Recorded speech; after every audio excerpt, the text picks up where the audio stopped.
અંબાજી માર્ગો પર પદયાત્રી અને સંઘોનો ધમધમાટ. યાત્રાધામ અંબાજી ખાતે 1 સપ્ટેમ્બરથી આસ્થાના મહાકુંભ ભાદરવી પૂનમના મેળાનો શુભારંભ થયો હતો. આજે મહામેળાનો ચોથો દિવસ છે. આ 3 દિવસમાં 14.90 લાખથી વધુ માઈ ભક્તોએ મા અંબેના દર્શન કરીને ધન્યતા અનુભવી હતી. મહામેળામાં અંબાજી માર્ગો પર પદયાત્રી અને સંઘોનો ધમધમાટ અવિરત ચાલુ છે. જય અંબે, બોલ માડી અંબે, અંબાજી દૂર હૈ, જાના જરૂર હૈ ના જય ઘોષ અને જયનાદ સાથે ભક્તો આગળ વધી રહ્યા છે.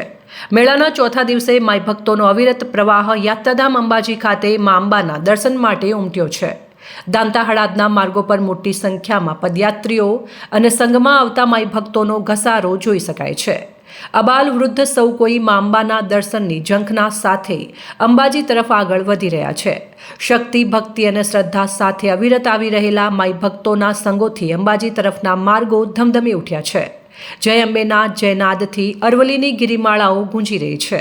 પ્રકૃતિના રમણીય સાનિધ્યમાં આનંદ, ઉલ્લાસ અને નાસ્તા ગાતા માઈ ભક્તો અંબાજી માર્ગો પર ગરબે ઘૂમતા અને મસ્તી સાથે અંબાજી આવી રહ્યા છે.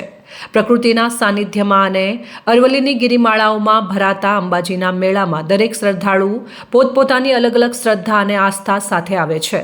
મા અંબા સૌની મનોરથ પૂર્ણ કરતી હોવાની આસ્થા સાથે લાખો ભાવિક ભક્તો, માઈ ભક્તો ભાદરવી પૂનમના મેળામાં આવી રહ્યા છે.